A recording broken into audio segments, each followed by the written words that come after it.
Dobrý den, milí diváci, vážení přátelé. Dnes tady mám slovenského vědce, filozofa a představitele sofiologie, která usiluje o syntézu různých pramenů poznání, třeba zjevení, rozumu a smyslové zkušenosti. Předmětem Emilova výzkumu jsou psychologické, kulturní a také přírodní vzorce tvořivosti a jejich časové zákonitosti v individuálních biografiích, ve světových dějinách a v evoluci přírody. Emile, vítám vás. Dobrý deň, prajem. Emile, vy říkáte, že existuje 7 duchů času, které utváří epochy. My astrologové v astrologii také máme 7 prapůvodních principů vyjádřených těmi 7 klasickými planetami, kromě tedy Transaturnu, Uran, Neptun, Pluto. A z těchto vlastně stavebních materiálů nebo kamenů je složena vlastně veškerá pozemská skutečnost. Jak kultura, tak psychika člověka, rostliny, živočichové, vlastně úplně všechno, co je v té naší samsáře. Vlastně tak vznikají určité analogické řetězce, tak jak si to vysvětlujeme v astrologii. A ta nebeská tělesa nebo ty planety jsou pouhými představiteli těchto principů. Emile, jsou nějaké shodné rysy mezi astrologickými principy a zmíněnými 7 duchy času? Co myslíte? No áno, treba to takto povedať, že to, že existujú 7 duchovia, tak to tvrdila predovšetkým starí Babylončania. A ja som si povedal, že ja to preskúmam, že čo na tom bolo pravdy. Čiže ja som začal otázkou, že o čom bola tá babylonská astrológia a o čom bola kresťanská angelológia a vôbec tie staré mytológie o bohoch, pretože to sa prelína, nie? Tých kresťanských 7 archanielov bolo predtým 7 božstiev, ktoré vlastne idú až tam niekde do toho Babylonu. No a tých 7 božstiev boli vládcovia 7 sfér, 7 planét, pretože oni videli voľným okom 7 nebeských telies, ktoré sa pohybovali medzi hviezdami. A tak bola taká sedmica tých hlavných božstiev. A no, čiže tam je nie, že súvis, proste to je, tí bohovia boli pôvodne vlastne ako stotožňovaní s tými planetami. Čiže Šamaš, Sín, Inanna, Marduk a tak to boli vlastne bohovia tých planét, ako Mesiaca, Slnka, Jupitera a tak ďalej. A navyše, tí Babylončania, oni si všimli, že existujú, že 7 je číslo času. A my dnes vieme až v 20. storočí vďaka chronobiológii, že to je pravda, že existujú cirkaseptánne rytmy, napríklad 7-dňové alebo aj 7-ročné. No a tí Babylončania na to nejako prišli a vlastne verili tomu, že vôbec čas funguje na čísle 7 a vo všetkých ako meradlách od sekúnd po milióny rokov asi. A mali také cyklické systémy, kde vždy to išlo tak, že že planéty v chaodejskom poradí od Saturna po Mesiac, alebo aj iné poradia boli, ale vždy tých 7 planét akoby vládlo nejakému úseku času a keď sa všetkých 7 vystriedalo, to bolo ako naplnil sa čas, ten cyklus a znova to išlo dokola. A takto mali podelené vlastne nielen dni v týždni mali svoju planetu, ale aj každá hodina dňa, aj každý rok, ale mali aj veľké obdobia 70-ročné a ešte väčšie 350-ročné, kde sa verilo, že teda sú ovládané rôzne časové epochy vždy jednou z tých planét a jedným tým božstvom, ktoré potom inšpiruje celú ako spoločnosť a kráľov a vynálezcov a vôbec ako dianie v tom období. Takže toto bola nejaká starobylá náuka, ktorá potom prešla aj v stredoveku. Ešte posledný krát to sformuloval opat Tritemius pre cisára toho Maximiliána, že veľa starých mužov dávnych čias verilo, že 7 archanielov vládne akoby cyklom a Mhm. opisuje, že v ktorom období sa čo dialo a prečo to bolo, lebo tam bol nejaký vládca času alebo chronokrator astrologicky. No ale my ako v modernej dobe sa to celé zavrhlo, že to sú nejaké staré náboženské predstavy a až teraz začína vysvytať, že niečo na tom je a mňa toto pre mňa bola taká výzva, že ja som mal pocit, že v tej starej múdrosti niečo je hlboké, ale jak je to presne, pretože ja som zároveň ako mal sympatiu k tomu. Ja keď som mal 12, 14, tak ma jedna stará pani začala učiť astrológiu. Mal som také tie starobilé knihy v tej staročeštine, také. A tak ma to oslovilo, ma to zaujalo, že to je niečo nesmierne zaujímavé, proste tie duševné akoby tam priestory. A zároveň ale som bol pracovník Slovenskej akadémie vied potom, a teda od malička ma zaujímala veda. Čiže a to sa mi stalo takou témou životnou, že ako to dať dohromady. Proste staré náboženstvo a veda. A ľudia to robia ľahko. Niekto si vyberie náboženstvo, verí tomu a niekto si bere vedu a povie, že to boli hlúposti. No ale toto ľahké riešenie práve je také bezcenné a nepravdivé. Takže ja vlastne pracujem celý čas na tom, že ako na tom premostení, že pomocou moderných poznatkov a metód pozerám, že čo bolo, čo nebolo, ako bolo proste pravdivé, a ukazujem, že tam bola nejaká múdrosť, ktorá bola na nejakom pozorovaní a schopnostiach, ktoré my dnes ani nemáme, ale že ju treba očistiť, opraviť, že tam je nános proste všelijakých omylov a že tomu už nerozumieme po tej starej dobe a tak. Takže ja som v takejto pozícii k astrológii, že aj sympatiu mám a aj musím ten skepticizmus mať, tú presnosť prísnu. Jediný kolega v Čechách bol Milan Špúrek, Mhm. ktorý bol tiež on pracovník Akadémie vied a zároveň robil astrológiu. A on robil dokonca veľmi analogickú prácu ku mne, lebo tiež robil zodiakálnu astrochronológiu. Pokúsil sa ako vyložiť dejiny pomocou štruktúry zverokruhu a to vlastne robím aj ja. No. Takhle, když vás, Emile, zastavím, abych nezapomněla otázku, vlastně my používáme v astrologii, to jsou ty tradiční techniky, co jste zmínil, ty chronokratoři. Vlastně ono jich je několik, že jo, jsou to třeba firdárie, profekce, je těch technik mnoho. Jo, prostě, že vlastně, jak vy zkoumáte ty dějiny a spíš ty epochální, možná, jak jsem pochopila, vlivy, tak my v té astrologii to vlastně vztahujeme do toho jednotlivého horoskopu, kdy vlastně určitý planety ovládají určitý, jak jste říkal, roky nebo jo, prostě časový období a mají nějaký prostě vliv na toho člověka. Ten archetyp něco znamená a má to vliv na život toho člověka v tom roce, dejme tomu. No, áno, práve, že tých technik, Ano, tých ano. metód je tam mnoho, až by niekto povedal, že pri pohľade na horoskop je tam toľko tých prvkov, ako sa Mhm. kombinujú, že si človek môže tam vždy nájsť, čo chce. Ano, ano. Takže to Jasně. je ako na takej poctivosti, že Mhm, je to mhm, úplne um, ťažko to spočítať. Ja som za mladí robil taký program, som si urobil, kde som všetky tie prvky dal ako do toho programu mhm, a potom som to celkovo vyhodnotil číselne, že čo mhm, bolo mhm, ako silné, že aby to nebolo len, že si človek vyberá. mhm, mhm, No ale ja som si pri tom ja som sa sústredil na niektoré veci, lebo som prišiel na stopu, že to je asi dokázateľné, že to je pravdivé. A to je to, že to má viac vrstiev.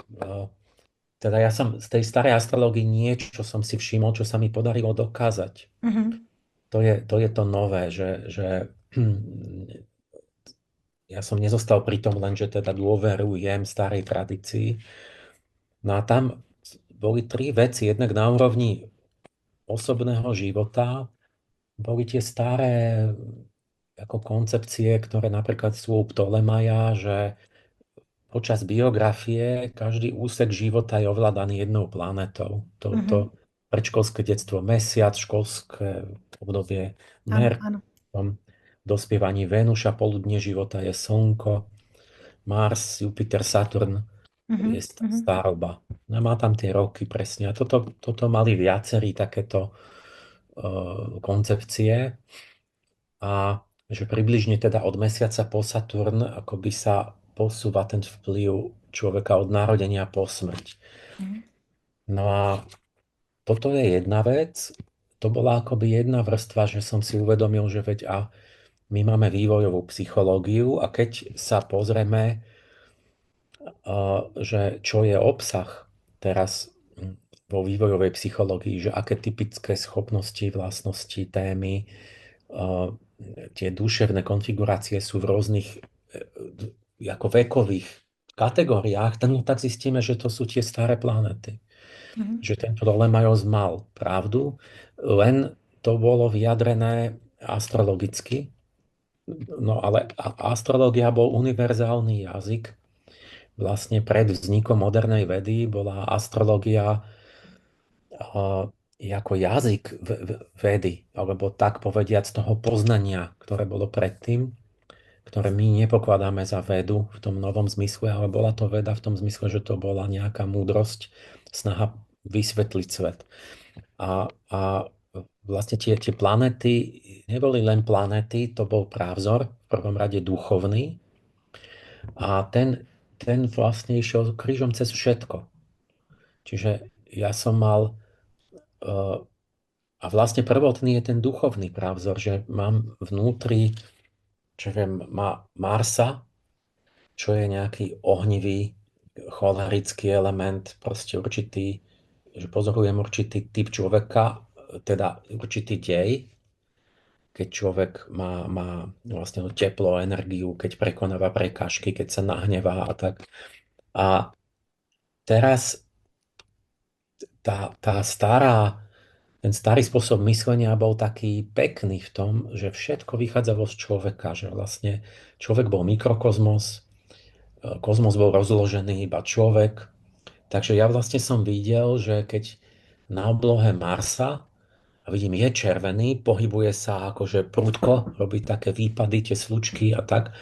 A no však to je taký, ako ten typ marsický, že máme ľudí, ktorí majú tento zosilený, ten akoby, že dominuje u nich ten duševný proces, tak poviem, že to je marsický typ.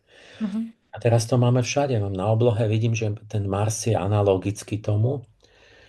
Ku podivu sa v niečom to potvrdí, lebo ten Mars je červený kvôli oxidom železa a to železo v ľudskej krvi robí práve tú vôľovú dynamiku a to, že muž má viac železa v krvi a tak. Čiže to, čo už dnes je nepochopiteľné, že jak sa mohli takto tráfiť, ale ako keby to za tým tušiť, že niečo možno tá moderná veda zase nevidí. Vidí to, čo nevideli v stredoveku, ale niečo možno nevidí a možno sú tu nejaké hlbšie súvislosti. Takže potom nájdete aj marsické zviera v prírode, Ano. nejaké útočné bojové, nejakého dravca, proste vlka alebo nejakého orla. Nájdete rastlinu marsickú, ktorá má ostne a ktorá je Kopřiva, část růže, že jo? áno, že páli Áno, áno, áno. a takéto všetky tie kvality podľa toho sa potom Mhm. vlastne aj bylinky zbierali. A nájdete kou marsický železo, ktoré Mhm. je tvrdé, je pevné, hodí sa na zbranie a tak ďalej. Čiže všetko akoby, a všetko pochopíte skrze vašu vlastnú dušu. To bolo to nádherné. Mhm. A to bola tá stará paradigma, že ako keby z človeka pomocou toho, čo pozorujem v sebe, vlastne všetko vidím a všetko je analogické a všetko je mi blízke. Všetko súvisí so mnou. Hm? Mhm. Aj celý vesmír, pretože ich vesmír v podstate končil Saturnom, že to bolo iba tu blízko, tá slnečná sústava. A oni netušili, že sú nejaké proste galaktické kopy, že ako je to ďaleko. A teda všimli si, že ak sa vrátim k tomu, k tej biografii, že Veď detstvo je fantázia, obrazotvornosť, napodobovanie a mnohé tie veci, čo je presne u mesiaca astrologického, že zrkadlí veci. Potom Merkúr je čo? Veď to bol boh vedomostí a kombinačnej inteligencie, proste písmená, čísla a takéto veci. No to je to, čo sa učí žiak v škole, keď je v tom školskom veku merkurskom. Venuša, bohyne láska, krásy, zalúbenosti, čáro, všetko. No veď to príde v úberte, to sa všetko otvorí v dospievaní. Keď Mhm. začne pohlavne dospievať človek, aj sa zmení vzhľad, aj duševne sa objavia tie ideály, krásno a takéto veci. Čiže puberta je evidentne venušanské obdobie. Ten poludnie života, dospelosť, tak nastane individualita, sa vykryštalizuje. Je to slobodné obdobie, kedy človek je najslobodnejší, najzodpovednejší. To všetko bolo v tom právzore slnka. Mhm. Potom máme marsické obdobie u 40-tníkov vraj a čo? No, veď to je tá kríza stredného veku, keď sa ľudia rozvádzajú a menia zamestnania, prehodnocujú život a majú znova také ako turbulentné obdobie. Nemusia mať podľa toho, jak majú toho Marsa prečisteného, ale Mhm. mávajú.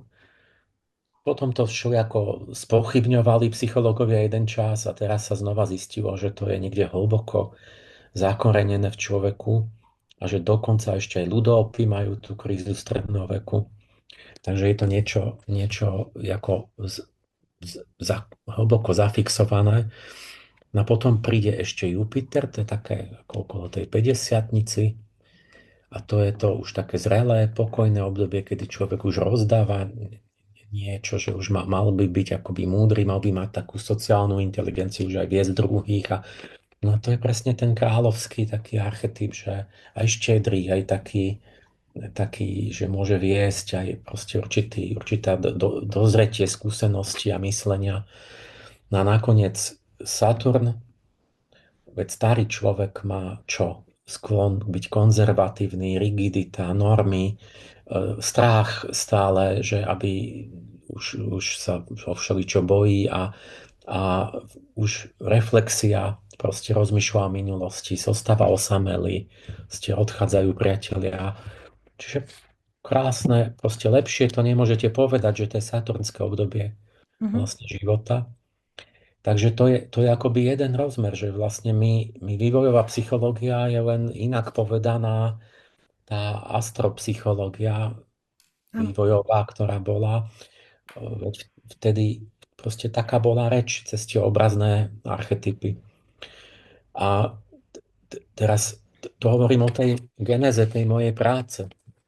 A toto ešte si určite mnohí všimli, ale ja som tým, že som poznal aj akoby tou všestrannosťou, že aj vedu, aj tie staré náboženstva, tak ja som si všimol veci, ktoré nikto iný nevidel, lebo keď je niekto vedec, tak predsa nebude študovať náboženstvo a naopak, keď je nejaký kňaz, tak sa určite nebude pozerať do vedeckých učebníc, lebo tam by našiel nepríjemné veci, že akože, ktoré by spochybňovali vieru. Tak ja som si všimol takú vec, že o, Babylončania mali vlastne celé, oni vymysleli to 60-kovú sústavu a celú to delenie zverokruhu na 360 stupňov. A tá Babylonská škola, to bolo ešte pred 120 rokmi, tak oni začali skúmať tie a vyhrabali tú teóriu o tých zodiakálnych vekoch, že čo zostalo známe ako vek vodnára a vek rýb a to. A sa to stalo populárne a už ani nad tým nikto nerozmýšľa, lebo sa to iba tak v ezoterike tým argumentuje, ale nikto to poriadne neskúma. Špúrek to začal kriticky skúmať. A ja som teda vedel aj to, že nielen tie znamenia sú, ale že každý stúpeň má svojho vládcu, Ano. jednu planetu, že to ide akoby zase tie sedmičky dokola. No a keď jeden stúpeň v pohybe zemskej osy trvá asi 72 rokov, Mhm. tak mi tým vznikajú nielen tie 2000-ročné epochy, ale aj 72-ročné, že každých 7, zhruba jeden ľudský život sme pod vládou 1 stupňa a viem, akého má vládcu. Mhm. A to je akoby, to je platonský deň. Mhm. A po 7 takýchto dňoch, čiže 7 x 72, to je 504, ale možno je to 71,5 a je to 500 rovných, tak to je platonský týždeň, že sa vystrieda 7 planet a idú odznovu. Mhm. A si hovorím, však prečo ja by som si to nenakreslil na časovú os? Viem, že v ktorom storočí mám akú planetu a musel by som nájsť 500-ročné cykly.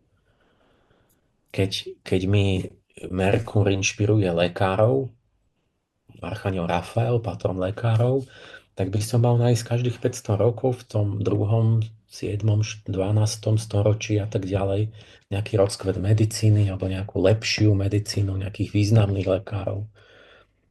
A tak ďalej so všetkým. Keď Michael, aniel slnka, inšpiruje filozofov, mali by tam byť filozofi podľa toho. A to sa dá predsa overiť tým, že ich spočítam. A tak som začal robiť krivky tvorivosti vôbec všetkých kultúrnych javov vo všetkých známych civilizáciách a všetkých dobách a spracovávať to štatisticky, matematicky, že kedy boli, či boli nejaké cykly, rytmy, či sa niečo vracalo, či boli synchronne v rôznych častiach Zeme. No a pamätám si, že prvé, čo som si všimol, je, že vlastne, keď som si to nakreslil, že nedávno proste Venuša mala vládnuť od 1773 do 1845 a hovorím, že to bol romantizmus. Veď to všetci vieme. A romantizmus je čo? No veď to je len taká svetová puberta. Že všetci sa správajú, ako keby boli 17-roční. Proste veľká hudba, básnictvo, všetci zalúbení, zomierajú pre lásku a proste takéto to je ako keby ten vzorec osobný, že ako keby vládol celému ľudstvu, čiže Venuša vládkyňa času. No a teraz som takto náhodou vyšla a predtým je čo Merkur, princíp rozumu. A čo bolo? No osvietenstvo. Všetci hovorili, že rozum jediný všetko vyrieši, že aj podľa rozumu treba vládnuť, aj zákony, aj všetko robiť rozumne. A predtým kúsok, no baroko, obrovská tá predstavivosť plastická, to je to lunárne. Tak som sa začal dívať na celé dejiny a zistil som, že tam naozaj sú tie 500-ročné rytmy. Keď zoberiem tých vládcov zverokruhu, že a idem dozadu 5000 rokov, pokiaľ vôbec máme záznamy dejinné, tak dostanem a spracujem to čisto ako do počítača, dám nezávislé dáta od nezávislých expertov, dejepiscov, odborníkov na všelijaké tie oblasti histórie, tak s počítačami vypadnú 500-ročné rytmy a vypadnú tak, že kulminujú obsahovo presne tam, kde to je podľa tej zodiakálnej schémy babylonskej. Čiže mám pravidelné romantizmy, každých 500 rokov vo venušanskom období, pravidelné osvietenstva v merkurskom období, pravidelné renesancie v jupiterskom období určitého typu, vlastne to je určitá nálada a pravidelné ako konzervatívne absolutizmy v saturnských obdobiach. A teraz to ide tak, že to vám ide veľakrát až niekde do starej Číny a Egypta, že už pred 2, 3, 4 tisíc rokmi to tak bolo. Potom to ide krížom, takže synchronne zistíte, že naraz sa to deje aj v Amerike u Indiánov, aj niekde v Číne, aj v Európe, hoci o sebe nemali kontakt. To znamená, že je to duch času a vracia sa každých 500 rokov a z toho obsahu vidím aký a tým pádom som úplne nezávisle matematicky na dátach, do ktorých ja nezasahujem, som potvrdil že sa tu strieda 7 duchov času, ktorí zodpovedajú tým planetám alebo tým božstvám, tým anielom, že ten babylonský systém bol pravdivý v jadre A toto niečo také ešte asi nikto neurobil, Mhm. lebo nie je to úplne, ja neviem, do detaily, tam to sa môžeme nekonečne, tam vznikajú otázky, že čo ale je toho toľko, že to je určite ako nenáhodné matematicky a v jadre vidno, že tá schéma babylonská bola pravdivá, že to museli mať z pozorovania. A môžeme Určitě. sa A já si baviť o můžu? detailoch, ale už je jasné, že to bola pravda vlastne. Je to tak, jak přesně říkáte, ale je to takový generalizovaný, že jo? Protože když řekneme, já nevím, merkurický období, i třeba epochálně, jak vy jste teď pojmenoval, tak to můžou být lékaři, ale těch projevů je miliony. Jo? To, to můžou být telefony, to můžou být stavět silnice, to může být cokoliv, že jo? Prostě cokoliv merkurického. No áno, Je no to a těžké jako vyhodnotit, ale určitý duch tam je, jak říkáte, ano. Ta atmosféra toho Merkura. no, vyhodnotiť je to ťažké, človek nemá častokrát ani tie dáta Mhm. a čiže tam nesmierne to je na plodné debaty, Mhm. ale tá rozmanitosť, tá tam je obsiahnutá. Že Je. vy zoberete lekárov, ale vy zoberete napríklad aj sofistov, že Ano. sofistika rytmus sa vracia. A sofisti to sú takí, tí, čo len argumentujú, debatujú, diskutéri, proste takí Mhm. merkurskí ľudia, Mhm. ktorý jazyk, argumentácia, logika, ale nejde to príliš do hĺbky, ale sa v tom jakoby cítia doma a mnohé iné veci, to ja sa všetko to snažím merať a to komplexne vyhodnotiť a zistíte práve, že no a urobil som to potom rovno tak, že som začal tým, že som zobral tie tradičné astrologické archetypy. Mhm.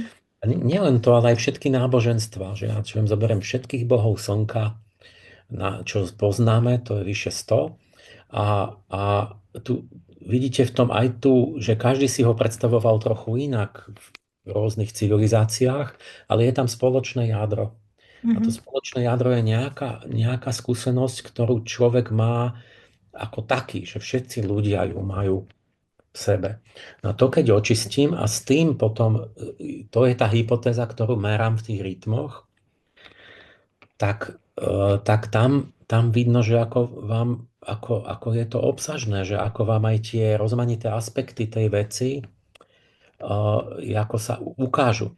A, a, a na to som potom urobil také asociačné siete, to sa volá, že Strapcová metóda, alebo čo, že keď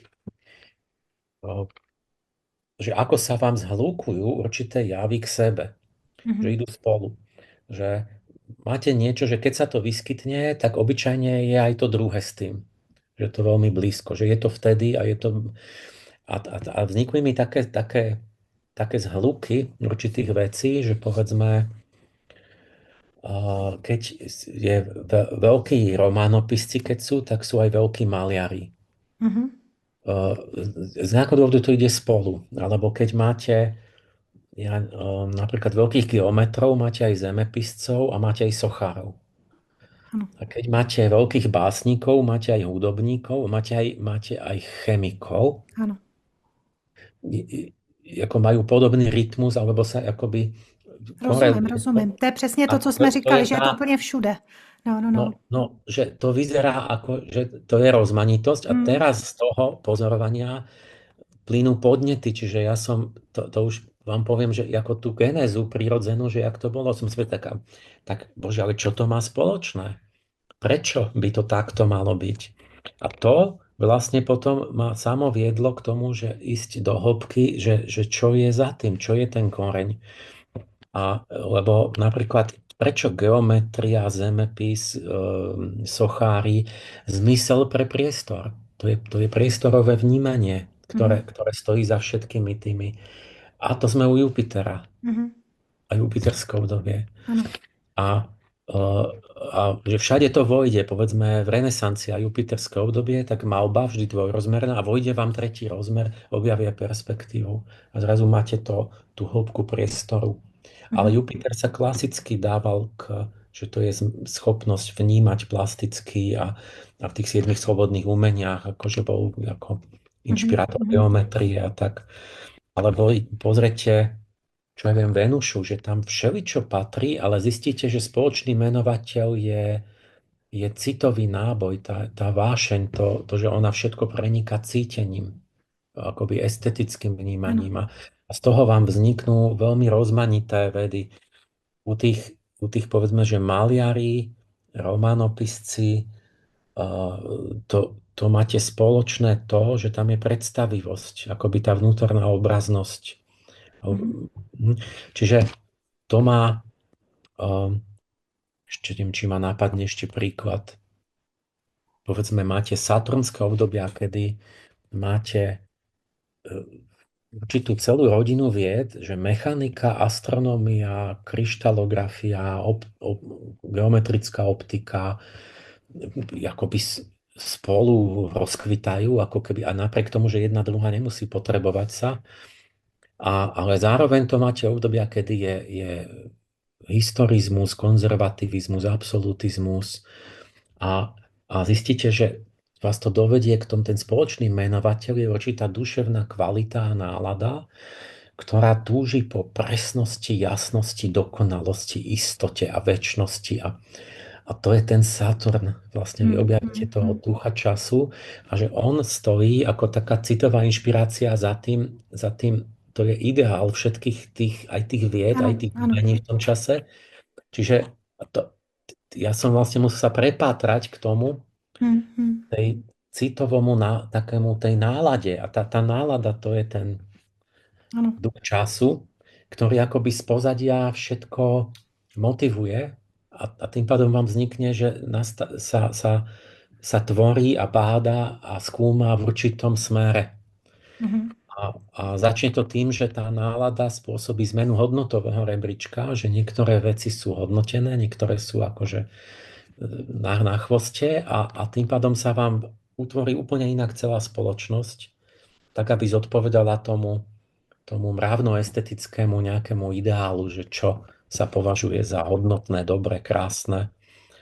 A z tohto mi vlastne vznikla, aby som to dlho nebol len pri tomto, taká filozofia dejín, ktorá v podstate je očistená, tá stará astrochronológia. A, a to je, teraz poviem neskromnú vec, ako čisto objektívne, že to je najlepšia filozofia dejín, aká existuje. Nie preto, že sa mne podarila, ale preto, že neexistuje žiadna iná, ktorá by dokázala na tisícročia vopred robiť štatisticky overiteľné predpovede, ktoré sa plnia na nezávislých dátach, ktoré zostavil som nie ja, ale moji odporcovia alebo skeptici treba. Čiže oni to určite nerobili preto, aby mi to vyšlo. Takže toto je... A tady ještě jedna poznámečka, vám do toho skočím třeba, jak teď mluvíte o ta energie nebo duch toho času, dejme tomu, ono vlastně i u těch transaturnů, když třeba řeknu jenom ten příklad, vy to samozřejmě určitě víte, když se objevilo Pluto v tom roce 1930, tak vlastně energie té doby, kdy bylo objevený, byla přesně plutonská. Byly čistky, byly hromady mrtvých, že začíná tam se děje druhá světová válka, objevuje se psychoanalýza, atomová bomba, tyhle ty všechny věci jakoby korespondují s tou energií Pluta, který byl objevený, takže ono to všechno je z pozorování, pak se tomu přisoudily ty vlastnosti vlastně. No,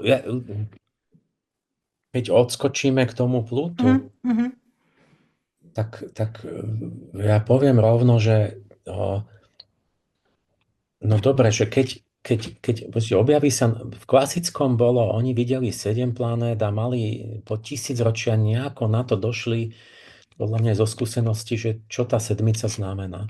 A teraz, keď sme objavili, že tam ešte Urán, Neptún, Pluto, tak teraz otázka je, že ako sa to malo včleniť do toho astrologického systému, ktorý bol istým spôsobom uzavretý, lebo tam sú tie protiklady a tie doplnenia, to je istým spôsobom, tá sedmička popisuje ľudskú psychiku akýmsi úplným spôsobom, a kde sa doplňujú tie planéty no tak sa to vyriešilo tak, že sa povedalo, že to je vyššia oktáva, čo je pekné riešenie, ale je to isté, že lebo ako zistíte, ako charakter Plúta, tak hovorí sa, že to astrologovia to majú z pozorovania. Ale veď ako kedy stihol pozorovať Pluto v znameniach, keď ono to 200 rokov a on hneď vedeli už, ako ho objavili, že akú má Je kvalitu. to mladoučká planeta, No, se to teď čiže sleduje, že jo, tyhle ty. to nepozorovali ešte ani poriadne, Ano, ale ano. sa urobili takéto preskoky, že kvalita toho momentu, že práve Hitler ide k moci a tak sa to tam dalo. Ale prečo by to tak malo byť? Hm, Je to akože, to je to, ako je taká viera proste v nejakú takú, že prozreteľnosť, mhm. že je to dobrý argument. No, A keď, Emile, já si myslím, že v tomhle tom třeba se to dá pozorovat právě na tom malém měřítku, na tom lidském životě. Jo? Vy nemáte čas sledovat a být tady stovky let, jak Pluto projde všechna znamení, ale třeba na tom horoskopu, když vím, že mi jde Pluto přes ascendent, tak cítím, co zažívám. Teď mi jde Pluto přes Lunu a je to masakr prostě. Jo? A je to přesně, má to ty kvality, jaký má Pluto. Z tohohle to je možný pozorovat. no áno, veď to mám, áno, že nemusí prísť, ale môžem to ako analyticky vyťahnuť, povedzme, z tých horoskopov, kde ale to tiež mám stále na jednom mieste, Ja. lebo vlastne mám ľudí iba, ktorí žijú v súčasnosti. Ale to je tá otázka, že či to, ja poviem niečo na spochybnenie a potom aj na potvrdenie, Určitě. že ja s tými transaturnmi moc nerobím, lebo trochu pochybujem o tom, lebo keď si zoberete si takúto námietku, že astrologovia často okrem iného sa odvolávajú aj na to meno tej planéty, že naozaj má charakter toho boha podsvetia a tak. Lenže ako vzniklo to meno? To meno Pluto mu nedali astrologovia na základe pozorovania v radixoch. To navrhla Venecia Burney, 11-ročná školáčka Ano, anglická, ktorá ano, keď ano. jeden detko jej raz pri raňajkách čítal noviny, to bolo v 30. roku, že objavili Pluto, ešte nepomenovaná planéta, ktorá je vo veľkých temných diaľkach, sotva viditeľná a tak. A ona sa zamyslela a mala rada mytológiu a povedala, že to je pre ten boh podsvetia, že to by bol on. Lebo veď už tí rímski bohovia to už mali ostatné planety, také mená. Takže a on to poslal do tej hvezdárne a oni sa nakoniec rozhodli prijať ten návrh. Sa im to zdalo kvôli tomuto dôvodu dobre. A to znamená, že Pluto nedostalo meno preto, lebo sme pozorovali, že tak účinkuje astrologicky. A to znamená, že buď je to tak, že astrologovia si to namýšľajú, že pôsobí tá planeta ako Pluto, alebo nedá sa vylúčiť, že je tu nejaká božia prozreteľnosť, ktorá vnúkla tej školačke to presne to správne meno, že tá planéta naozaj má ten charakter. Čo sa zdá byť neuveriteľné, musíte vlastne veriť v toto. Čiže je to také ako pochybné. Ale ja teraz na druhej strane ja poviem osobnú skúsenosť, že ja mám cez tú osobnú os ascendent, descendent, mám tam Saturna oproti Plutu s Uranom v konjunkcii. Jako máte na hlavní ose tuhle Na opozici. ascendente mám Pluto s Uranom a na descendente Saturna. A teraz ja som si v mladosti napísal a aj som zverejnil môj životopis taký dopredu. A tam som si predpovedal, že vlastne teda jednak v Radixe, čo to znamená. A že to ako Urán, tá planéta tých najnovších priekopnických vynálezov a proste ten Prométeus, ktorý borí staré poriadky a Saturn, ten konzervatívna, tradičná, proste reprezentant proste toho nemenného. Takže to sú staré poriadky, ako stará cirkev a neviem, nejaký konzervatívny panovník. A oproti tým revolučným, nápaditým, prometeovským, novým, proste priekopnickým, tieto staré a nové sa cez moju osobnú osa idú stretnúť, sú v opozícii, čo by bolo akože podľa starej astrológie nešťastné, ale keď máme duchovnú astrológiu, tak vieme, že to je iba úloha urobiť syntézu. To je Len si strašně tak vědecký postavení, to, co jste mi popsal. s Strašně vědecký. najnovším, že ja som to dal tak v mojom No, no, Radix no. je základná téma, ja musím dať dohromady najstaršie veci s najnovšími a to Mm, aj robím celý život, že ano, ano. sledujem najnovšie výsledky vedy a Mm. hrabem sa v najstarších ako poverách, Jo, proste jo. pravekých a starovekých a berem obidve vážne a premostujem to.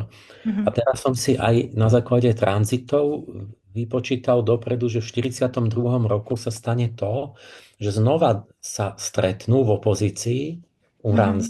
so Saturnom a na tom mojom, presne na tom Ano, ano. tej osi, akurát, že budú vymenení, že Saturn Mhm. príde do Urána a Urán do Saturna a tak sa aktualizuje vtedy ten radix a vtedy ako vyvrcholí to stretnutie a vtedy to musím vybojovať. Mhm. Mhm.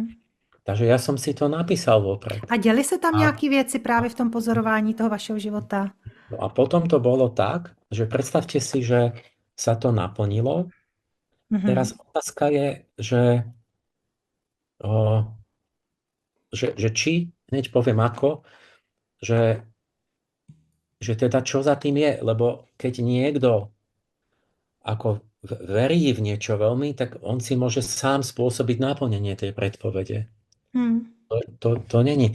Napríklad taký veľmi zaujímavý príklad je, že hudobný skladateľ Arnold Schönberg sa celý život veľmi bal piatku 13. Hmm. Nakoniec zomrel piatok 13. Ale nič sa mu nestalo, on zomrel v posteli večer.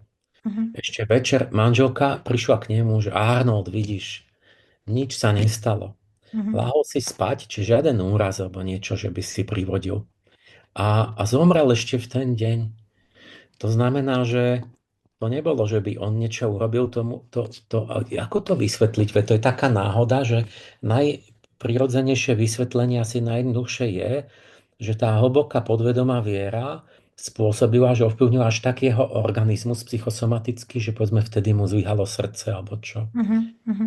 A takže to by sa dalo vysvetliť tým, že on sám je to akože autosugestívnu smrť, že si Mhm. zvolil. Mhm.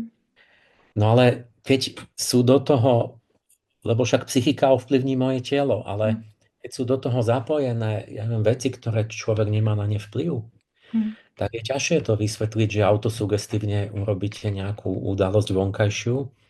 No a u mňa to bolo tak, že no možno by sa dalo povedať, že podvedome by som chcel už nejaký konflikt, lebo som chcel, aby sa veci vyjasnili, aby sa to nebolo len stále Ano. akože zákulisne a niečo, že niekto kritizuje a nechcel povedať, čo navonok, tak no ale stala sa taká vec, že Karlova univerzita nám dala cenu s profesorom Mikuleckým za tú prácu. Ja už som medzi tým s ním na tom pracoval a ocenili to cena Zdenka Kleina za najlepšiu prácu v etológii človeka za nejaký rok.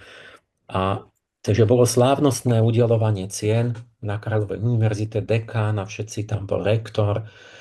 A to je niečo, čo som si ja nemohol akože objednať alebo vymysleť. A toto vyprovokovalo ten klub skeptikov Sisyphos, že Mhm. oni všetko sledujú, majú agentov, tak hneď to je ich situácia, že vlastne bol vedecky ocenený človek, ktorý verí v anielov, v astrológiu a ktorý o tom rozpráva ľuďom a tak hneď udelili blúdny balvan, akože ako reakciu Ano. na to. A neviem, prečo iba bronzový som dostal. A, a, a nielen to, ale začali kampaň, akože, lebo však to je organizovaná teroristická Ano. skupina. Takže napadli toho dekana, rektora a všetkých tých profesorov, a vyhrážali sa im a takto. A tým sa spustila vlastne taká vojna, že vlastne potom roky ešte trvali korešpondencie, diskusie Mhm. a vlastne vznikla ako príležitosť si to teda povedať. No ale proste ja len to chcem povedať, že ja vlastne toto som predsa nemohol sám naplánovať. Ani No keby som jistě. to chcel. Mhm. Takže kto to robí? A navyše, ja som medzi tým tak do hĺbky študoval aj tú genézu babylonsku a tak, že ja som vlastne v tie tranzity skôr neveril. Už ja som v mladosti, keď ma to učila tá stará pani, tak ja som si robil horoskop magnetky, som si posúval, pozoroval som to a videl som, že mám také miesta v tom osobnom horoskope, kde tie tranzity pozorujem. Takže ja som mal osobnú skúsenosť, že na tom niečo je a dokonca som vedel dopredu, že ja mám napríklad tam nielen toto, ale taký kríž vlastne mám v horoskope, kvadrátov, tak Mhm. Saturn hádže kvadráty a v tom je veľa planet, čiže ja som mal 7-ročný rytmus, ktorý mám ja, že som sa dostával do týchto saturnských osudových ako Mhm. situácií Mhm. nepríjemných a už som vedel, že každých 7 rokov budem v nejakom takom Ano, ano. škripci. Takže ja som sa díval aj povedzme aj 14 rokov dopredu na nejaké miesta. Hovorím si, čo to bude? To bude asi toto.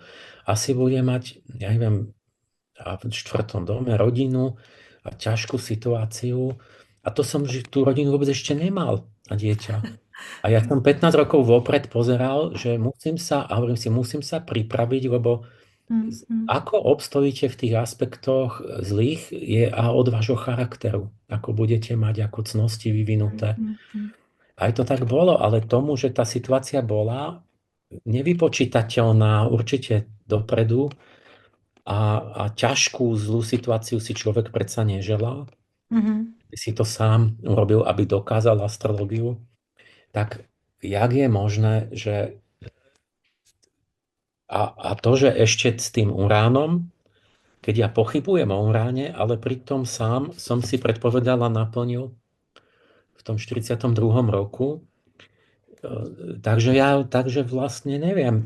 Ja berem to tak celkovo, že po celom tom úsilí, akoby to moje hodnotenie astrológie je také, že na jednej strane, uh, že sa to dá rozdeliť do takých škatuliek, že my máme jednu škatulku, že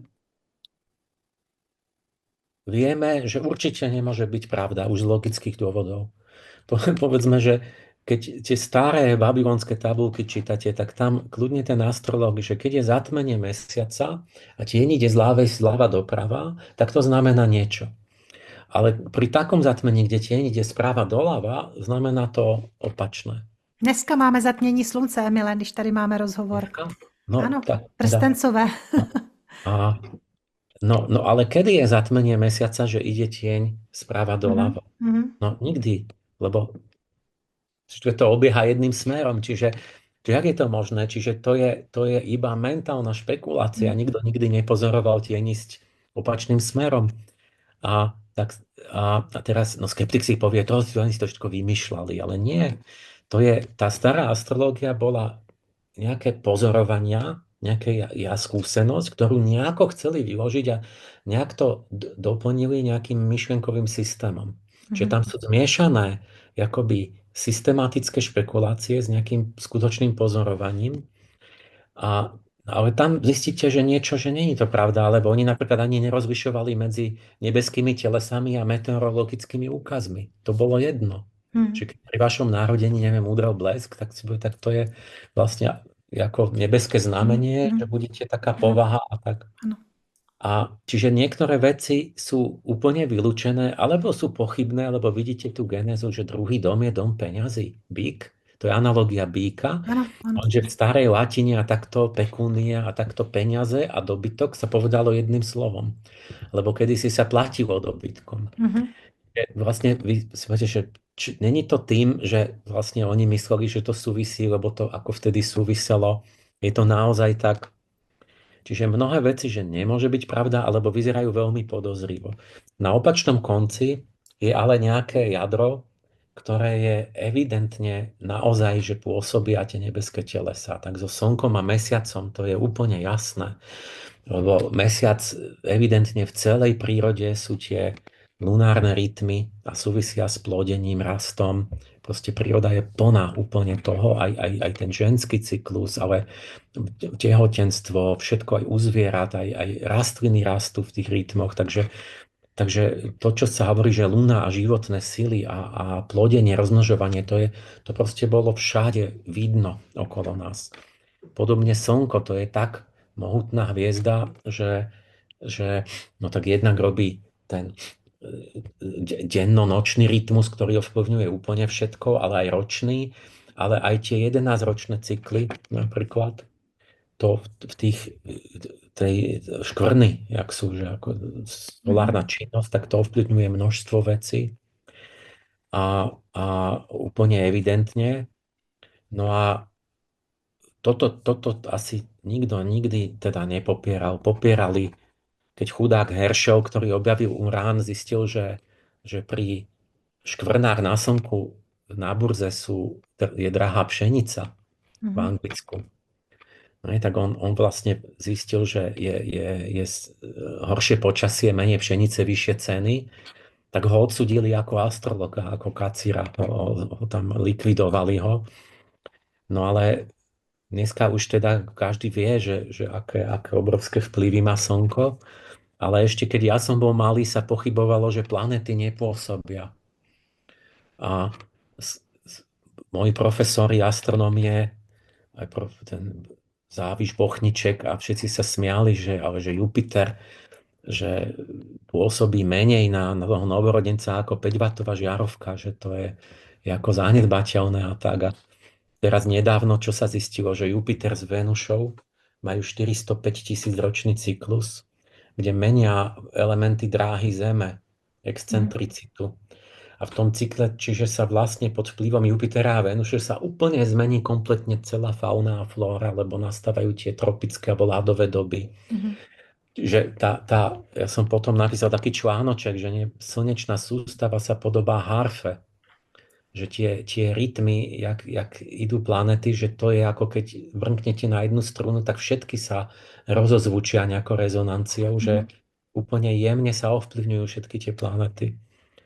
A len otázka, čiže my dnes vieme, že pôsobia aj planety na Zem. A, ale otázne je teraz, že ale či teda to pôsobenie je presne také, ako boli v tej astrológii. Lebo Jupiter teda pôsobí na zemskú dráhu, ale je to tak, že ja viem, má vplyv na peniaze alebo na niečo. No a tam je veľký priestor, veľká väčšina tých vecí, kde astrológia niečo tvrdí a nie je to vedecky dokázané a ani vyvratené. Mhm. A je tak zložitá, a to, že sa nedarí väčšinu vecí nejako dokázať alebo vyvrátiť, je asi tým, že je to dosť zložité. Možno, že sa to ešte podarí niečo dokázať. Takže ja to nakoniec chápem tak, že astrológia ešte nie je veda, ale je to také umenie, kde keď, keď ste poctiví a nie len klamete za peniaze, Mhm. tak to môžete s ľuďmi robiť, že je to také niečo, že vnímate, pozorujete typy ľudí a používate pritom tá psychológia tých právzorov je určite asi najlepšia typológia vôbec aj z moderných. A, ale že môžete pozerať aj na tie planety a keď máte dobrý úmysel, že môžete z toho akoby výjsť. Niektoré tie veci, keď už som pri tom, no, také zaujímavejšie, nielen tie tradičné, že čo Luna Slnko robí, že bola Slnko napríklad robí takú vec, že keď sa narodíte pri pokojnom Slnku, sa zistilo, že žijete v priemere až o 8 rokov dlhšie, než keď sa niekto narodí pri úplne búrlivom Slnku, keď sú tie búrky. Mhm. Čo je obrovské 8 rokov. Ja, a teraz nevie sa ešte prečo, ale je to tak, že možno to ovplyvňuje nejaké ultrafialové žiarenie epigenom, poškodí alebo niečo. Čiže kozmické počasie je veľká vec. Mhm. A poviem ešte jeden poučný príklad veľmi, že čo môže byť za astrológiou a nemusí byť a že vlastne to aj môže byť pravda, ale aj trochu inak, než sa myslelo. Že dlho boli debaty. Bol ten Michel Gauquelin, ten francúzsky štatistik, tak Mhm. ten dokázal tomu sa podarilo doložiť, že vlastne planety v rohových domoch, že majú nejaký vplyv. Ano. Čo bolo to, čo presne Babylončania tvrdili, že keď Jupiter je v strede neba, tak budete politik možno, Mhm. teda pravdepodobnejšie, budete mať úspech a tak. A to boli planéty v domoch a o znameniach sa hovorilo, že to sa nedarí nič dokázať a tak. A ja vám ocitujem, jeden profesor Russell Foster, to je na univerzite v Oxforde, je vlastne Mhm. neurovedec. Tá hovorí, že zdá sa absurdné, toho citujem, že mesiac vášho narodenia má vplyv na vaše budúce životné šance. No ako dlho žijete, aký ste vysokí, aké máte výsledky v škole, váš index telesnej hmotnosti, váš krvný tlak, vek prvého krvácania u dievčat a menopauzy u žien, pravdepodobnosť poruchy príjmu potravy, vaša plodnosť, riziko autizmu alebo panickej poruchy, vaša ranná či večerná preferencia a sklon k celej škále chorôb, vrátane zničujúcich diagnóz, ako je schizofrénia, to všetko do istej miery koreluje s časovým úsekom roka, keď ste sa vynorili z maternice. Čiže závisí to od mesiaca, Mhm. kedy ste sa narodili.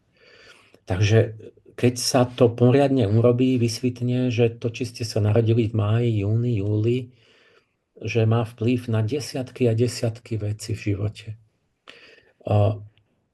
Iná vec je, že aký veľký je ten vplyv, či je to... Jako to mluví o měsíci, o Nie, postavení nie, nie, měsíce?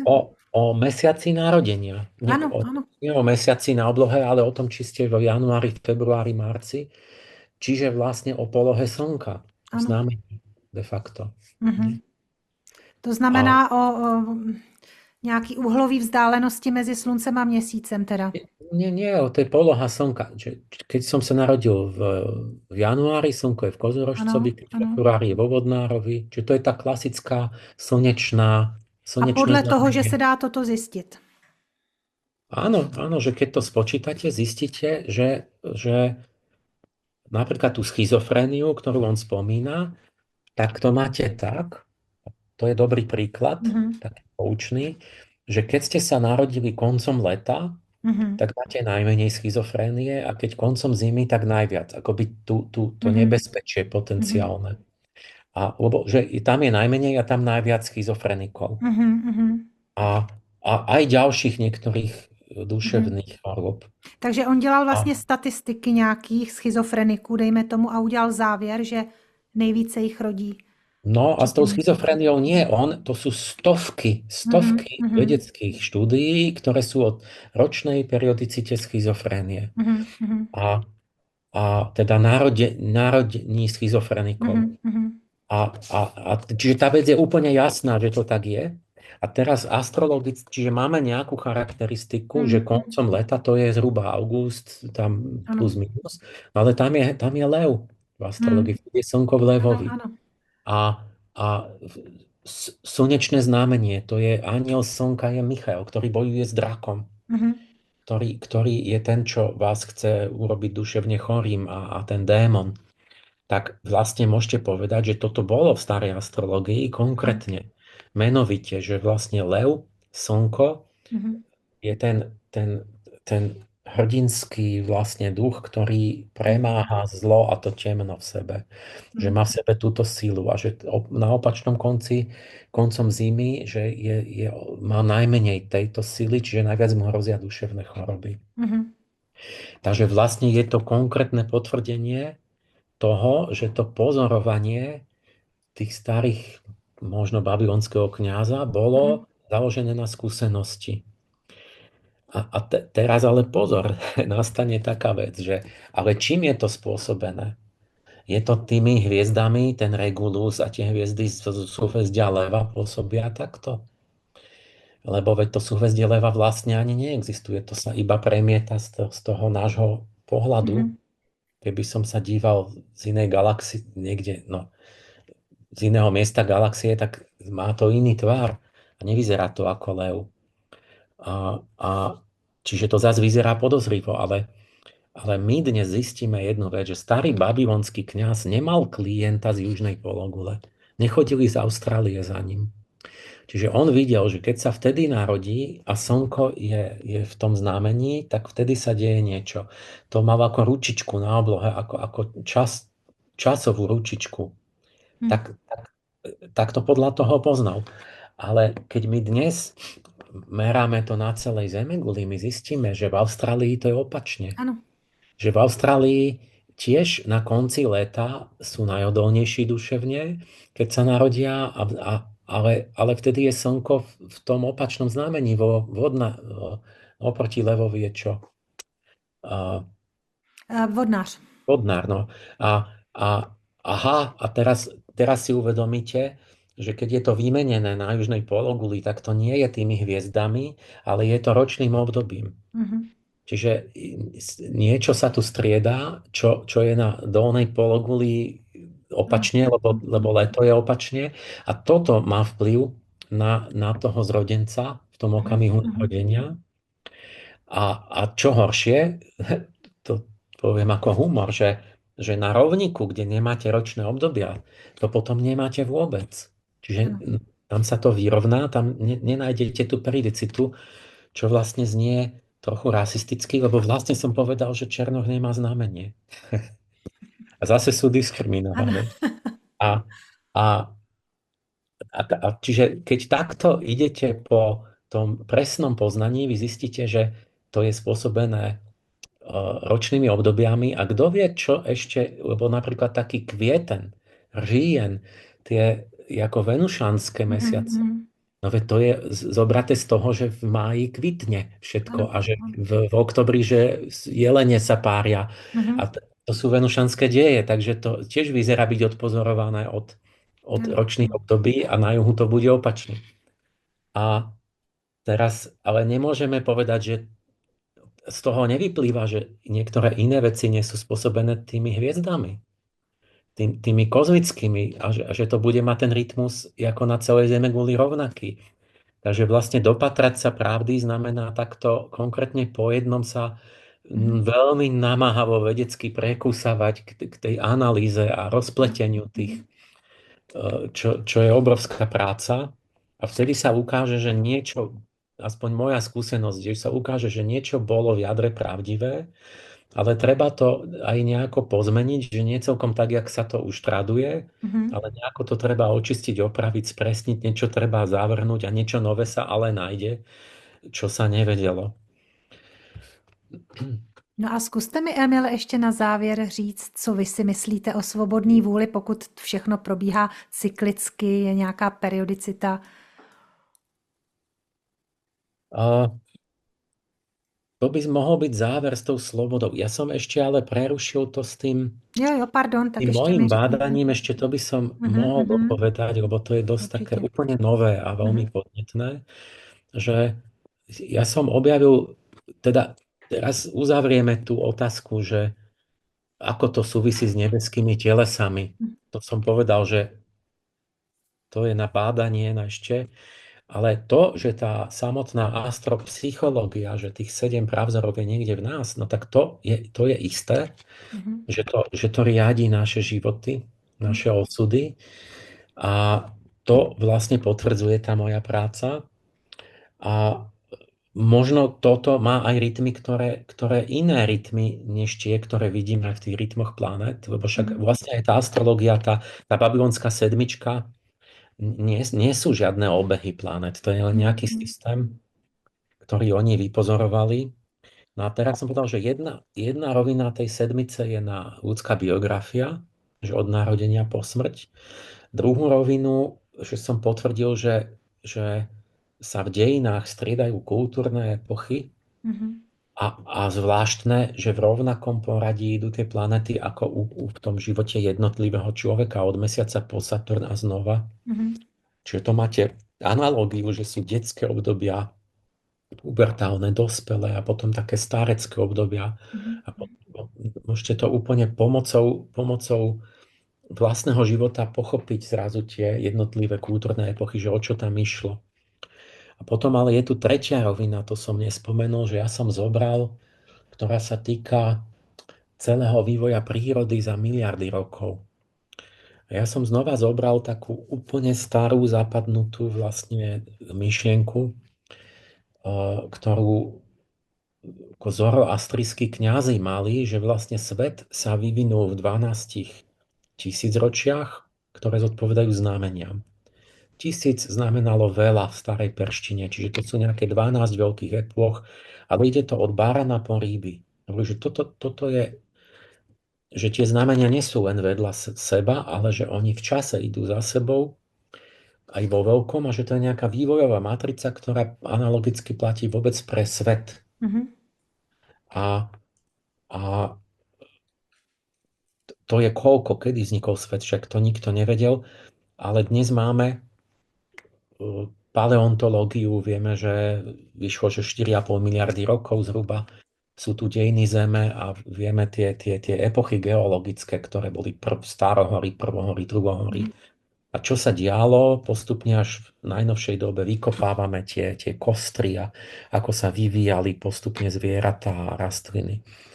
Tak ja som to zobral pekne a totiž som si všimol, že znova, keď zoberete vývoj plodu u matky, tak takto musím začať, že zodiakálny človek, ten homo signorum, čo používali ešte holiči v stredoveku, že máte tam nakresleného človeka a na ňom 12 znamení, Mhm. od hlavy po pety, začína to baranom a na chodidlách sú ryby. Áno. A to bola nejaká schéma aj pre liečiteľov a tak, že vlastne človek vznikol tak, že je utvorený postupne 12 silami hviezd. A, a to vyzeralo tak detinsky, stredoveko, naivne. A teraz to ale není také naivné, lebo to povedzme, keď je lev na srdci, to znamená celý srdcovo-cievny systém, ktorý je všade. Keď je Saturn na kolene, to je všetká kosťotvorba Áno. v celom tele, že to sú princípy. A teraz ja som si povedal však, keď sa vyvíja embryo, ľudský plod, tak to začína hlavou a končí to chodidlami, lebo najprv je veľká hlava, všetko sa tam vyvíja, potom ide hruď, potom na končatiny nakoniec a najprv predné, potom ako zadné, čiže nohy. Mhm. Mhm. Ruky sú najprv veľké, nohy sú nakoniec a ešte keď sa dieťa narodí, ešte je disproporčne veľká Mhm. hlava. Až v dospelosti sa to dorovná, že končatiny nohy narastú posledné Áno. do tej svojho pomeru. No a hovorím, že to vyzerá, ako keby od barana po ryby tie sily utvárali ten ľudský plod. Mhm. Ale keďže Haeckel zistil, že to je opakovanie celej evolúcie, tak som povedal, tak nemajú tí zoroastrici pravdu, že čo keď celá evolúcia bola tak, že od barana po ryby postupne sa vyvíjali tie epochy v dejinách z Mhm. Mhm. prírody Zeme, tak som to priložil k tým miliardám rokov a vyšlo mi, že kedy ktoré znamenie je. No tie prvé sa veľmi ťažko zisťujú, keď ešte nie je ako tie skameneliny, ale potom zrazu pozerám, že veď to vyzerá, že to není zlá, že to je dobrá myšlienka, lebo zrazu vysvetlo, že máte epochy, kde sa proste v rôznych epochách geologických sa vyvíjali také orgány, ktoré naozaj zodpovedajú tomu znameniu v tej starej astromedicíne. Mhm. Povedzme, máte začiatkom prvohôr, staršie prvohory, vznikne chrbtica, ale zároveň stonka u rastlín, čo už je záhadné, vznikne oko a vznikne srdce.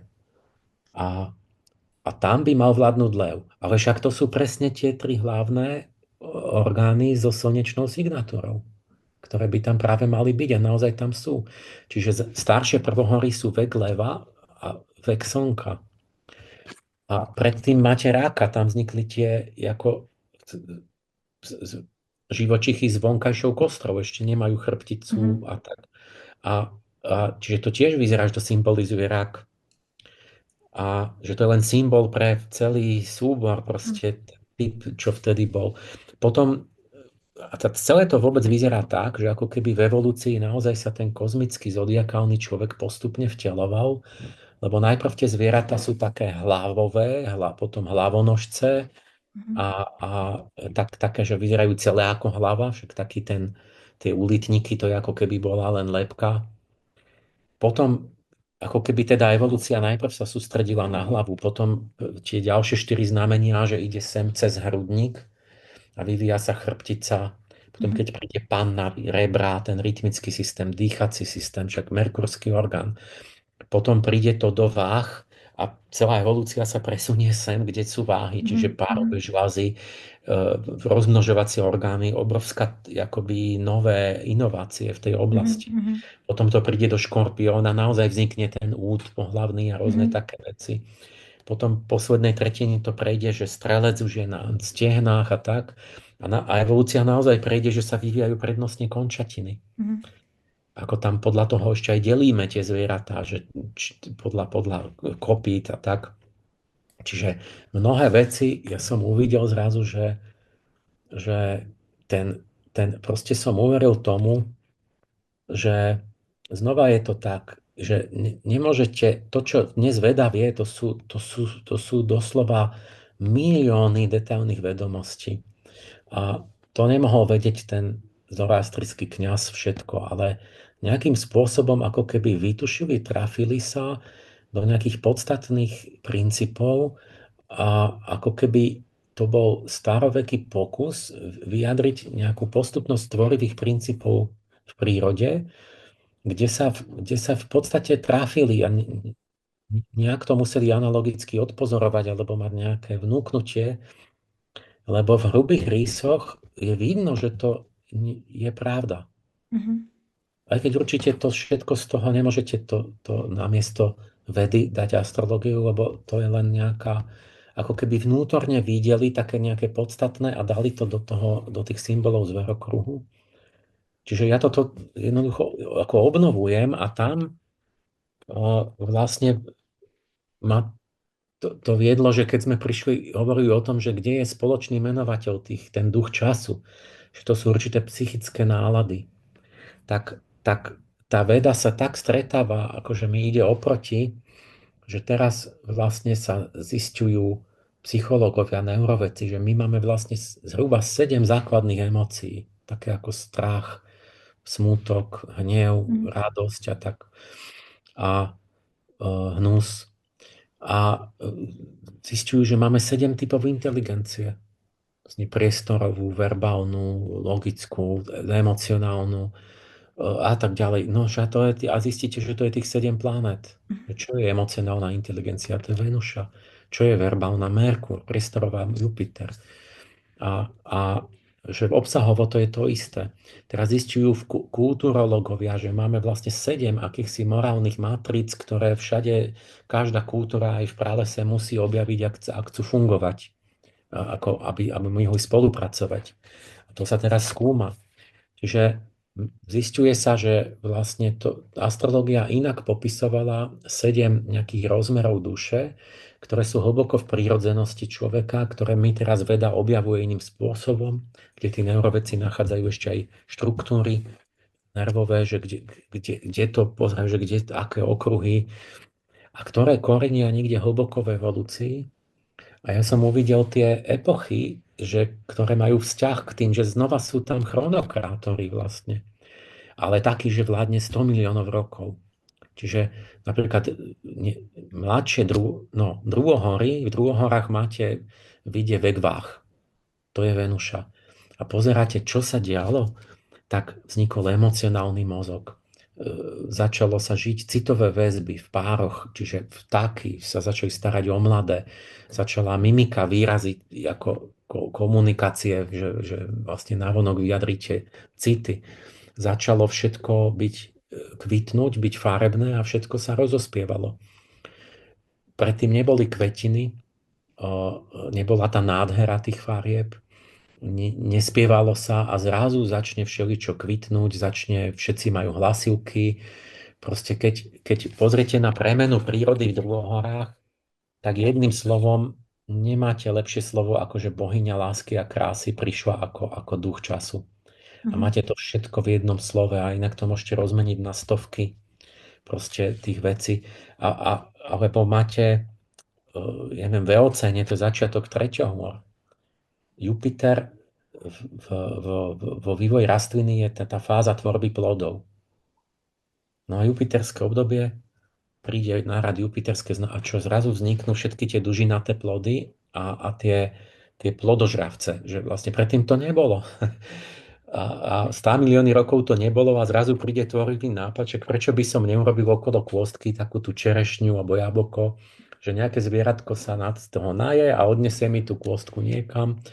No a tá evolučná biológia to zase vysvetľuje tým, že to je vzájomne užitočné. Samozrejme, vždy to má nejakú praktickú funkciu, ale prečo v tých obdobia tých znamení vznikajú presne tie veci, ktoré, veď by to mohli hocikedy inokedy. Veď a je to v tom ten časový poriadok kvalitatívny. No je to každopádně strašně zajímavý. A vidíte v tom nějakou tu osudovost nebo předurčenost vlastně v těch periodicitách cykličnosti? No, dajme teda ako korunku ten vzťah, lebo ten prirodzene sa každý má aj pýta, že teda je to predurčené, Ano, alebo sme ano. slobodní. A to je dôležitá vec, že čo s tým, lebo ja mám na to takú, v podstate sa na to dívam ako gnostik, proste ako gnosticizmus. On dal na toto také riešenie, že to je pravdivé, že máme slobodnú vôľu. Tá klasická astrológia to brala mechanicky, že proste keď máš Saturna, zomreš a tak. Lebo to pozorovali, že to tak je, ale to pozorovanie bolo len preto, že keď ľudia sa nerobia duchovnú prácu a len málo jednotlivcov sa prebojuje k vnútornej slobode. A preto pre davy, pre väčšinu platí, že tie vplyvy sú osudové a že sa im nevyhnú. Áno. Áno, ale plodné je, aby sme sa vychovávali k tomu, že to je len naša vlastná chyba, ak sa im nevyhneme, lebo to je to, že som duchovne spím a nič so sebou nerobím a preto následujem inštinktívne proste tie popudy a tie vplyvy. Ale nemusím, len dobré je uvedomiť a začať tým, že najprv ukážeme, že aký silný je ten osud a aby si ľudia uvedomili, že bežný človek je v ilúzii slobody. On si myslí, čo chce a že robí, čo chce. Teraz vďaka Bohu veda začala ukazovať, že to vôbec nie je pravda. Že to je sebaklam. Že my žijeme vo falošnej slobode, kde teraz, čo odjak živa hovorili vlastne tie duchovné náuky, aj astrológia a iné, že sme otrokmi démonov. Tí gnostici hovorili, že tie planéty sú archonti, ktorí nás väznia v tých cykloch. A že my sme ako bábky na tých nitkách a že sme zotročení. A len dnešný človek je taký ako duchovne zaslepený, že on to vôbec ani nevie o tom, že je v otroctve. A teraz toto vysvetľovať, to vďaka Bohu vedci teraz ukazujú, že oni tak začali rozumieť a vidieť dovnútra aj do mozgu, že oni sú schopní si naplánovať, akú budete mať myšlienku. Normálne si zadelia pokusné skupiny a spôsobia, že vy máte takú myšlienku a druhá skupina opačnú. A ukazujú, že myseľ sa dá tak manipulovať a ovplyvňovať, že vlastne to nie sú vaše myšlienky, že to vychádza z rôznych iných nevedomých, ako keby podvedomých vrstiev mysle, kde ale keď pozrete, tak tam sú tí klasickí všetci démoni. Tam je proste Lucifer, Mephisto, všetci. Len my o nich ako nevieme. Oni nám ako citovo načkrtnú niečo a my s rozumom vysvetlilo, že my s rozumom iba si vymýšľame zdôvodnenia, prečo tie akoby túžby plníme. Keď mám nejakú zlú túžbu, tak ja to urobím a vymyslím si k tomu nejaké kvázi mravne znejúce pokec. A toto robíme väčšinu času väčšina ľudí. A vďaka Bohu veda to dokáže ukázať tak, že úplne smiešne manipuluje ľudí. A to je podľa mňa ten dobrý bod, kde hovorím ja, vidíš a teraz chápeš, čo hovorilo, na čo bola dobrá duchovná práca, čo je toto zasvetenie, že ty si uvedomíš, že si neslobodný, začneš na sebe pracovať, spoznáš sám seba a potom môže nasledovať, ak si hrdina, ak zabojuješ, ak to vydržíš, to seba poznanie, ak budeš mať takú ušľachtilú vôľu, že chceš sa zmeniť a povieš si pravdu o sebe, tak môžeš si vybojovať slobodu vnútorne. Nie, slobodu nám nedáva ústava politická, to Ano, nám, ano. to nám dáva to seba prekonanie, ktoré si Mhm, musí každý mhm, sám vybojovať. A vtedy sa deje čo?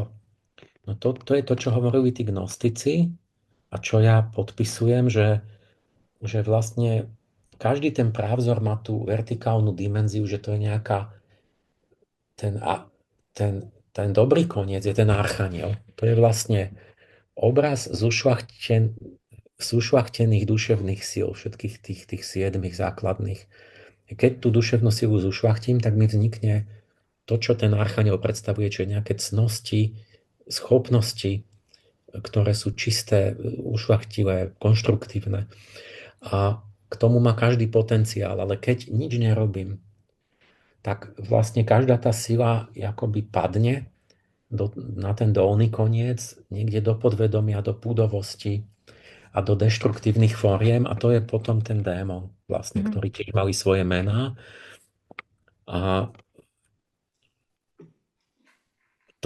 toto sa nám deje, že vlastne nám riadia celé dianie akoby tie nižšie sily, lebo sme úplne vynechali akoby idealizmus a nejaké, že život má nejaký vyšší cieľ a proste toto sa stále učíme od detstva detí, že nič také nie je. A potom vlastne môžu padnúť iba do rúk tým archontom, tým osudovým silám. Čiže treba nejako si začať tým uvedomením, že sme neslobodní, tým pripomenutím si tých vznešených náuk vlastne o tom, že človek má duchovnú iskru, že je schopný akoby sa seba spoznať, seba uvedomiť, zavládnuť akoby v tom svojom vnútornom kráľovstve a premeniť alchymicky tie nižšie kovy na tie čisté, vyššie, ušľachtilé a premeniť tie neresti, ktoré sú vlastne len ako taká hrubá ruda, že keď ste na niečom nepracovali, tak z toho vznikne neresť. Ale keď z toho vytavíte kov, mhm, akoby teplom, to je to úsilie duchovné, tak vám vyjde nejaký čistý, niečo čisté, nejaký drahokam, proste o tú strusku dáte von. Čiže tá alchymia a astrológia hovorí o nejakom duchovnej práci na sebe, kde očistím a spoznám tie čisté duchovné právzory. Čiže spoznám tých anielov, alebo tie planety v tej čistej, krásnej, božskej vlastne podobe, že vlastne Mars není len agresia a hnev, že Mars je ten ušľachtilá rytierskosť, proste tá najlepšia mužnosť, ktorá je odvážna, ktorá má vnútornú silu a ktorá je duchovne silná, nie, že si kúpim len motorku alebo niečo. A Venuša, že to nie je len nejaké príjemné pozemské a aj neviem, nejaké, že idem do cukrárne na sladkosti, ale že ona má tú svoju vysokú podobu ušľachtilú, kde ide o nejako čistú lásku, proste oddanosť, kde je schopnosť vnímania citového, kde to je zušľachtené až do tej duchovnej lásky, ako u nejakej kňažky alebo takto. Ale tá istá sila, keď akoby jej nedám nejaký duchovný cieľ, tak mi padne až do sexuality, do drogovania, na narkománie, do všelijakých proste telesných akoby závislostí, ktoré úplne zotročia človeka. A vlastne tí gnostici hovorili, že to poznanie tých čistých právzorov vyslobodzuje. Že mhm, to je tá sila, že ja ako náhle poznám tú duchovnú lásku, tak to ma oslobodí od potreby telesnej lásky, lebo sa môžem napiť z tej čaše, tej duchovnej Venuše, tú akoby nejakej duchovnej sladkosti, ktorá ma tak náplní, že som spokojný, že som šťastný. Že môžem byť šťastný, že sa máme radi ako čisto duchovne. A potom môžeme mať aj 80 rokov. mhm. Je Že to to je tak. čistý cit a nevadí potom už, že sme starí a tak. Čiže toto sú to a preto ja musím veľmi rýchlo hovoriť, že preto ja vlastne celá tá moja práca je v tom, že mi ide o poznanie tých právzorov. Lebo tie právzory sú ako živé bytosti, ktoré keď poznáte, to je duchovná potrava. To vám ako vás živí vnútorne a stanete sa nezávislí, vlastne slobodní, vznešení, že nemôžu vás zastrašovať, podplácať, že budete mať, a, ja neviem, že znížime vám plat, alebo čo, Mhm. alebo že niečo vám proste že ste akoby povznesení nad to, že váš prameň šťastia nie je v tých materiálnych veciach potom. A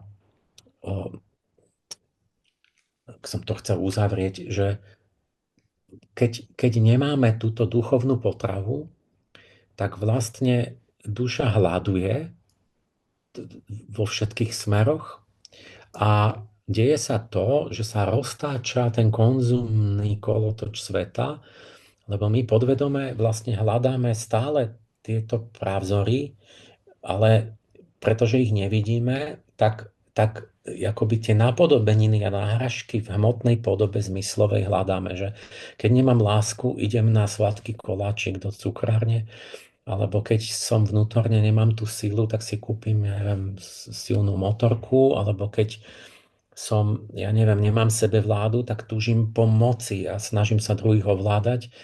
A o tomto hovoril gnosticizmus, že vlastne takto sme padli do hmoty, že sme sa prestali dívať na tie duchovné čisté podoby tých tvorivých princípov sveta a nás samých a dívame sa ako dole do hmoty a v odraze na tej hmote vidíme akoby odlesk a túžime po ňom a bážime a stali sme sa sami uväznili vlastne v tom telesnom. Ale Emile, já bych to tady už ukončila, protože už mluvíme dlouho, ale teda mluvíte krásně, naprosto se vším souhlasím. I já mám tenhle názor na tu duchovní cestu, na tu svobodu. A já doufám, že se nevidíme naposled, že budeme pokračovat a rozvíjet to, co možná byste ještě chtěl říct. Takže jestli máte dobre, nějaký závěrečný slovo. Ja ďakujem za pozvanie. Dúfam, že si niečo z toho vezmu vaši posluchači, lebo ja skôr hovorím také iné veci, ktoré nie sú bežne známe. A myslím, že sme to stihli, čo sme mali v pláne zhruba Zhruba povedať. jo. Dobře. Takže já vám přeju hodně radosti z bádání a mějte se krásně. Ďakujem. Dovidenia.